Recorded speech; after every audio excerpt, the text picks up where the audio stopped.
Welcome to Empire Building, the podcast where we talk about building big businesses and even bigger lives. I'm your co-host, Via Williams. I'm Wendy Papazan. I'm Seychelle Van Pool. And I'm Sarah Reynolds. And today we are going to start off with part one of our objection handling series, or really tips for how to handle objections. The four of us love talking sales. I think we naturally sell things that we're passionate about. That sounded a little strange, but all four of us lead sales teams. We coach on a regular basis and train on sales skills is really one of our passions as leaders. And one of the most important skills is actually how to handle objections and overcoming when you are in that sales setting, when you are doing your presentation, when you are in front of your consumer, handling the objection of why they don't want to do business with you, or why maybe they have some questions or hesitations, right? Yeah. So overcoming them is so important. So we're going to do a 2-part series on tips for how to handle objections. Well, and that's great, but let's talk about what an objection actually is, right? And so the definition of an objection, just to start as a baseline, just so everyone's clear, right? It's an expression or feeling of disapproval or opposition. It's a reason for disagreeing. And what I would say is it's a potential block to the sales process, right? Whatever industry you're in, an objection is stopping you from getting to the finish line where you're trying to go. So an expression or feeling of disapproval or opposition and a reason for disagreeing. I love that, Via. And it's really important to define what an objection is, because we found that so many times we fall into the trap of handling something else like an objection that isn't really an objection. So we'll be defining what the difference is between an objection and other kinds of things that potential customers say to us. They're traps. Don't fall into the traps. Yeah. And I think as a salesperson, this is honestly the objection part is probably what gives most salespeople the biggest amount of anxiety, right? It's not knowing how to overcome those objections. And so then you do start handling everything like an objection if that's the part that you're the most concerned with or the most fearful of. And so not everything should be handled like an objection. There are a few other categories that actually aren't objections. It's a trick. And they can be the biggest pitfalls for a salesperson. And those really sound like a question. Sometimes questions, they're just wanting an answer. They don't need you to overcome the objection. It's just a question. Sometimes it's an observation, and we'll give you some examples of that. And the third one is a smokescreen. And so we're going to talk about those three today as well, and how those can come into play and how you identify them and what to do with it. I think that's huge, Say. For us, this is such a big deal. We actually play a game. I love games. Across our sales team, the objection, question, observation, or smokescreen game, where I will throw something out and they have to say, which is it? And then sometimes there's some arguing that happens, which is always fun. I'm objecting. Yeah, they object to the game. I object. Oh, Wendy, the wordsmith. Yes, but it's so important to really ask yourself: Are they really objecting right now? Because I think so many times we come in just exactly what you said. Say so many times we come in to the sales process and we're nervous about something ourselves. Yes, right. We're nervous ourselves. So then when they ask a question about something we might be nervous about, or they just make an observation about something that we're nervous about, we automatically almost get wrapped up in our head, and then we start handling it and talking ourselves out of the sale is really what can happen at that point. Yes, 100%. Yeah. All right, well, let's knock it out. Let's figure out how to handle it when it's not an objection. And then actually, this is a 2-part series. So I want you to stick around for part 2, which is where we'll actually tackle objection handling. Okay. So today we're going to go over the question, observation, and smokescreen. And then the next one will be focused on We're going to play the game, actually. We're going to play the game. Yeah. Okay. So Sarah, I'm going to throw this out. Is this question, observation, or smokescreen? Here it is. Sarah, will you negotiate your fees? No. What is that? That's a question. Okay, that's a question. Yes. So a lot of people would think that. A lot of people would think that's an objection. Yes, I agree with that. So I used to fall into this trap all the time when they would ask me that question. And I learned it actually from watching my mom. Whenever they would ask, she just says no. And then she answers the question, whatever it is. Yeah, and that's the best response to that one. Yes. Yep. Yeah, but there's a way, so that can be an objection. So yes, that is correct. But if I said, Sarah, I'm not willing to hire you unless you negotiate your commission, what would you do for me? That changes it, right? Correct. So that is then an objection. But it's really important that if they're not objecting, if they're just asking you the question, so many people, feel like they have to ask certain questions during the process, right? And so don't fall trapped to then negotiating or unwinding during that time when they're just simply asking a question. So that's why I think it's so important, that definition of objection, right? Yeah, I mean, that's huge. Huge. Yeah, an expression or feeling of disapproval or opposition. So them asking a question is not them opposing. It's them seriously just asking the question. Mm-hmm.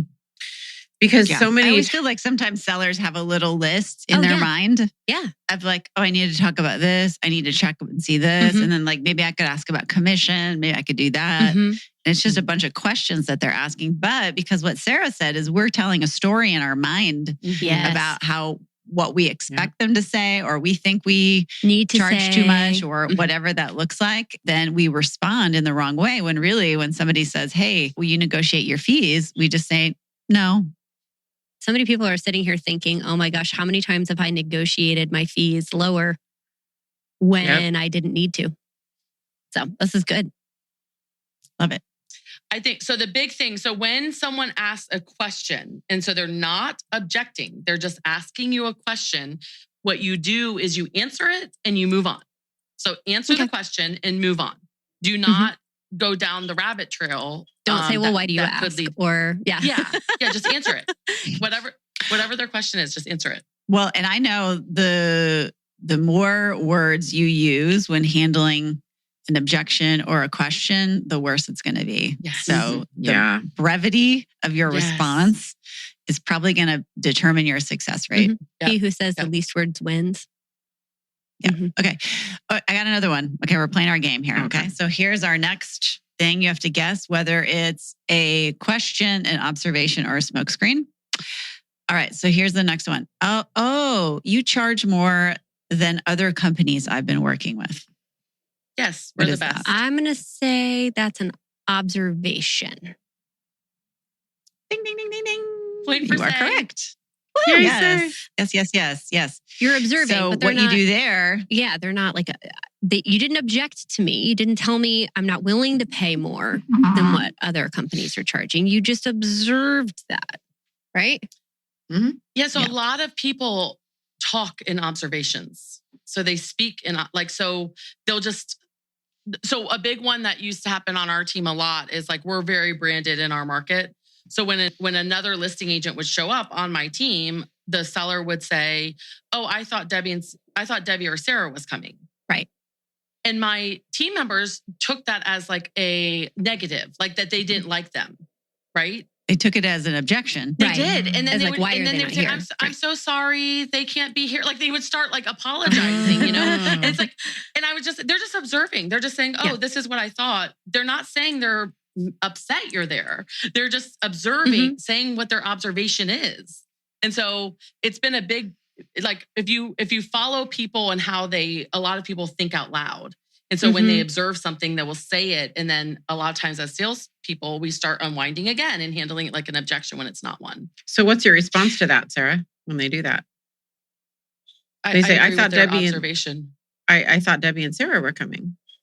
No, I'm here. It's so nice to meet you. Perfect. Yeah. Yep. Never apologize. Yeah. Well, I always tell them to never apologize on that. Yeah, that's great. That's awesome. All right. So we got our third question. Is it a question, observation, or smokescreen? This might be where someone says, okay, I understand what you charge, but I just want to think about it a little bit.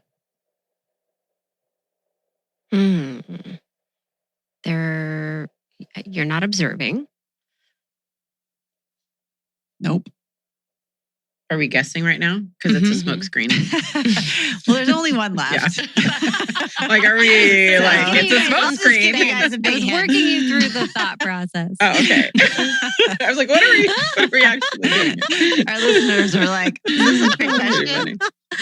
It's trick. Well, okay, so the I want to think about it is tricky. It's a tricky one. It's because there's usually another reason that they haven't told you yet. So Sarah, let's role play that. Let's role play that. So like, I want to think about it. Sarah.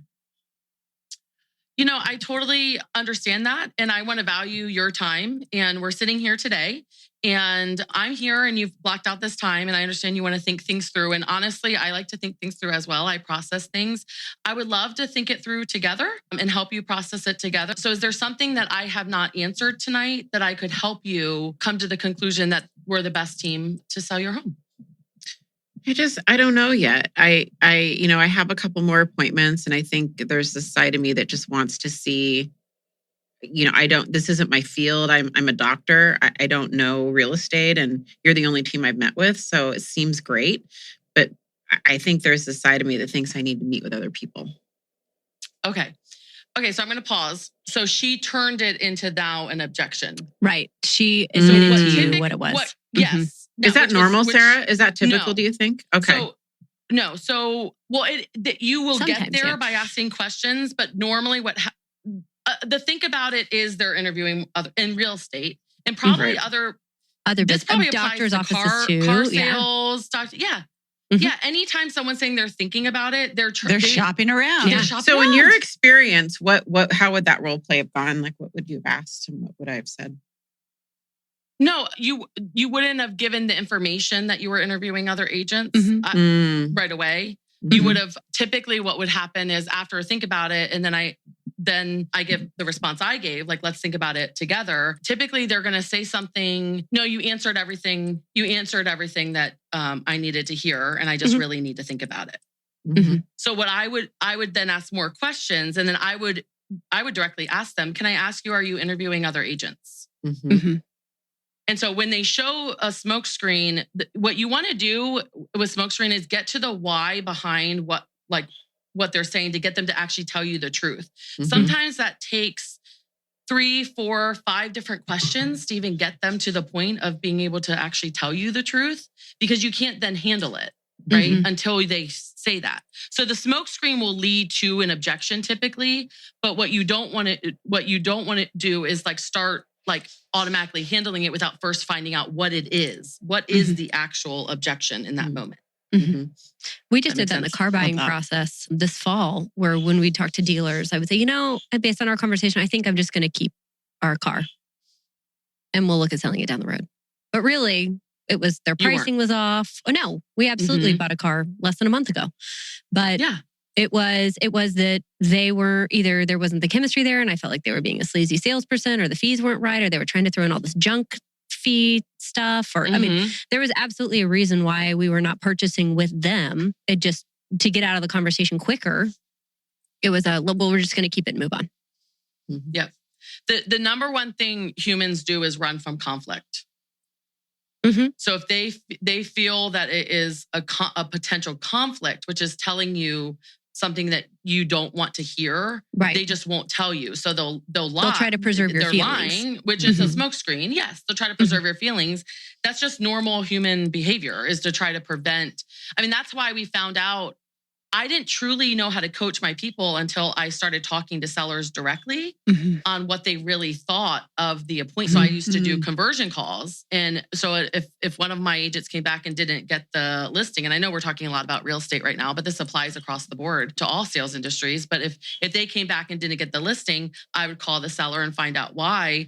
And that is when I started getting to the truth of why they weren't hiring that particular agent. And then I was able to coach and help them. But so many times people go to think about it, or your fee's too high, when really it wasn't that at all. It was something else. There was an absence of value or something else. Yeah. I love that. Well, super valuable. I love that you guys play that game on your team. And for sure, I'm going to start doing that on our team. I guess just to pivot a little bit here, since this is so important, understanding objections and being able to handle them is probably one of the most important things in sales. I'm just curious, how do you guys practice, scripts and role play on your team? How do you do it, Seychelle? We do twice a week for an hour all together. And we typically will have like a topic that we'll bring to the table or scripts that we'll send out ahead of time. And then the last 15 minutes is usually objection handling. And typically what we'll do is we do it where the same objection can't be given out twice, right? And so one person has to start with an objection. Somebody else has to overcome the objection and then ask a question to somebody else. So that's how we do it. It's the last 15 minutes of each of our script practices. And we used to do short script practices, like 15 minutes at a time. But lately, because our market's all been changing so much, we're doing deeper dives into specific topics, psychology behind it. And then we actually do it with clients and we come back and objection handle. How do y'all do it, Wendy? We do something similar. We used to do 5 days a week. We kind of switched that to 2 days a week with a little bit longer. And then we have a sales meeting where we generally talk about something like that. But I know that for me personally, and then for new agents on the team, they have to have a script and role play partner where they're doing it every single day. I don't have a huge sales team. And, my top 2 agents have been with me 5 years and they need to script and role play too, but maybe not 5 days a week. But I know for me personally that scripts and role play was the number one thing that caused my success at the beginning because it gives you confidence in the moment. Yes, that's right. And that's when you're talking about sales, because I didn't have a sales background at all. I'd never worked retail. I never worked in a restaurant. I never did anything like that. So I really had very little sales skills when I started real estate. And so for me, that was a pretty big deficit. So if you guys are thinking about how you can improve, no matter what business you're in, if you're a salesperson, 15, 20 minutes a day with a role play partner, somebody who's going to show up, not chit chat. And I had an amazing role play partner. I'll give him a shout out. His name's Don Kalenda. We met through Bold, and we did it for years. I'd be driving my kids to school or whatever it was, and he'd call me up, ring, and we would do whatever objection handling we had to do. And honestly, that small domino was a huge part of my success. I first learned how to handle objections actually at New York & Company, the store. I worked in retail and they put me at the cash register and my manager said, "We want you to sell the credit card." I'm like, okay. So she gave me a sheet and it had the 4 things that people say when you say, "Hey, you can save 15% off if you sign up for the credit card today." There's 4 things.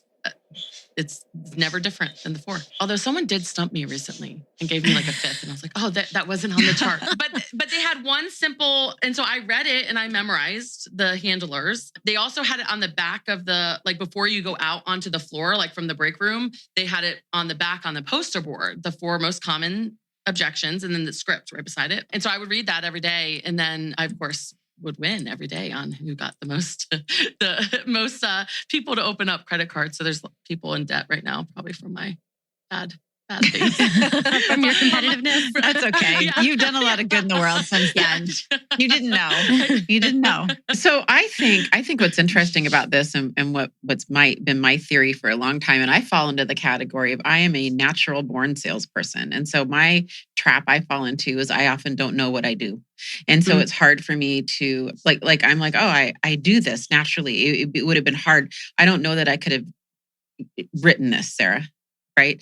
But I probably do it, And I think what's interesting, I have a different type of a sales force. I don't lead real estate agents anymore per se, right? I lead recruiters.